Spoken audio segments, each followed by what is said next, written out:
প্রথম বিষয় যেটা বলি সেটা হচ্ছে যে এইখানে হচ্ছে বৈষম্য বিরোধী ছাত্র আন্দোলনের কোনো কমিটি নাই। তাহলে আপনি একজনকে মঞ্চে ডাকবেন, ডেকে বক্তৃতা দিয়াবেন, দেওয়ার পরে আরেকজন এসে বলবে কেন আমাকে ডাকলেন না, এই জবাবটা কে দিবে? এই দায়বদ্ধতাটা জায়গাটা কে নিবে? নেওয়ার কেউ আছে? নাই।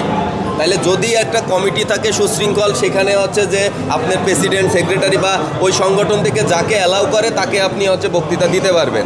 নন ইনভার্টার এসির দামে ঘরে আনুন বিদ্যুৎ সাশ্রয়ী ইনভার্টার এসি। এখন 1.5 ton my one inverter AC মাত্র 48,900 টাকা পাওয়া যাচ্ছে মিনিস্টার শোরুমে। এইটা হচ্ছে যে বৈষম্য বিরোধী ছাত্র আন্দোলনের বিষয়টা আমি হচ্ছে যে এটা ক্লিয়ার করলাম। এরপরে আসেন শিবিরের বিষয়। শিবিরের বিষয় এখানে কমিটি আছে 2 জনের। আমরা বারবার বলছি যে আপনারা আপনাদের মানুষগুলোকে উন্মুক্ত করেন, আপনারা আপনাদের মানুষগুলোকে। এখন হচ্ছে যে যখনই হচ্ছে যে একটা ছেলে শিবির করে আমরা জানি, আমাদের কাছে প্রুফ আছে, কিন্তু কি তাদের প্যাডে যখন চাই নাই, তাহলে যখন সে কোনো ঘটনার সাথে বিশ্ববিদ্যালয়ে যুক্ত থাকে তখন সে সাধারণ স্টুডেন্ট হয়ে যায়। আর যদি ভালো কিছু করে তখন তাদের প্যাডে দিয়ে বলে যে এ অমুক পোস্টে ছিল, এ হচ্ছে ছাত্র শিবির। এই হচ্ছে তাদের চরিত্র। আমরা বলেছি তাদেরকে যে হচ্ছে যে আপনারা আপনাদের কমিটিটা পূর্ণাঙ্গ করেন। পূর্ণাঙ্গ না, আপনারা কে কে শিবির করে এটা তো আমাদের জানতে হবে। আমরা একটা সংগঠন করি, ছাত্র সংগঠন। আমাদের সবাই এখানে কেউ গুপ্ত না, সবাই চেনে যে ছাত্রদল করে, এ ছাত্রদল করে, এ ছাত্রদল করে। আপনি এই বিশ্ববিদ্যালয়কে বলতে পারবে না যে এ শিবির করে। এবং হচ্ছে যারা প্রেসিডেন্ট সেক্রেটারি হয়েছে শিবিরের, এই যে 5ই আগস্টের পরবর্তী সময়েও জানতাম না যে এরা শিবিরের সাথে যুক্ত। এবং এদেরকে যদি আপনি প্রুফ চান আমি দিতে পারবো।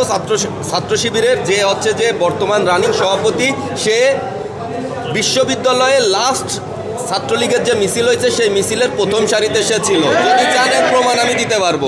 এখন এসে আপনি হচ্ছে চাবেন আপনার অধিকার, তাহলে তো হবে না ভাই। প্রশাসন তো একটা সাংগঠনিক কাঠামো যদি থাকে তাইলে নাই দাওয়াত দিবে। প্রশাসনের অবহেলা দেখেন কিনা? আমি বলি যে যদি একটা সাংগঠনিক কাঠামো যদি থাকে কোনো পার্টির ছাত্র সংগঠনে, তারপরে না তারা দাওয়াত পাবে। যদি তার কোনো সাংগঠনিক কাঠামো না থাকে আপনি কাকে দাওয়াত দিবেন? অবশ্যই ঠিক করছে। আপনি দাওয়াত দিবেন কাকে? আপনার তো কমিটি না। এইটা দিয়েই তো আপনি বুঝতে পারছেন যে এটা বিশ্ববিদ্যালয়, এখানে কারোর মতাদর্শকে দমন করা হয় নাই। সে যা চেয়েছে, যতটুকু তার ক্ষোভ ছিল সে সেটা প্রকাশ করে গেছে। এর থেকে বড় আর কি সুযোগ তাদেরকে দেবে? আপনার কি মনে হয় যে যদি হচ্ছে একটা মন্ত্রী বসে আছে, আমরা যদি চাইতাম সে এটা করতে পারত? আমরা চাই সহাবস্থান, আমরা চাই সহিষ্ণুতার রাজনীতি। এই কারণে এই সুযোগটা তারা পেয়েছে। বৈষম্যের কথা ভাই, আপনি এখানে যে একজনকে ডাকলেই তো আর আপনি হচ্ছে তাকে বক্তৃতা দিতে দেবে না। এটা তো কাঠামো আছে, তাই না? এইখানে আমার জানা মতে বৈষম্য বিরোধী ছাত্র আন্দোলনের কোনো কমিটি নাই, তাদের সব কমিটি বিলুপ্ত করছে। এক। দ্বিতীয়ত, আর শিবিরের যে বিষয়টা আসছে, এখানে শিবিরের সভাপতি নিয়ে আমাদের একটা বিতর্ক আছে। কারণ সে লাস্ট যে ছাত্রলীগের মিছিল হয়েছে বিশ্ববিদ্যালয়ে 2016 সালে, আমি জুলাইয়ে, মানে গত 24 জুলাইয়ে লাস্ট ছাত্রলীগের ক্যাম্পাস বন্ধ হওয়ার আগে লাস্ট ছাত্রলীগের যে মিছিল হয়েছে, ওই মিছিলের প্রথম সারিতে শিবিরের সভাপতি ছিল।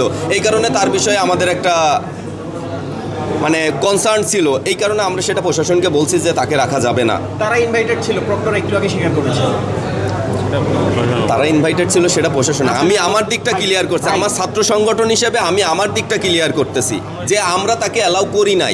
আমরা দাবি করছি যে আপনি যদি যে জুলাইয়ে ছাত্রলীগের সর্বশেষ বিশ্ববিদ্যালয়ে ছাত্রলীগের যে মিছিল ছিল, সেই মিছিলে প্রথম সারিতে যে নেতৃত্ব দিছে সেই ছেলেকে যদি আপনি এখন এসে শিবির বানিয়ে যদি মঞ্চে তোলেন, তাহলে কি এটা আমরা মেনে নেব?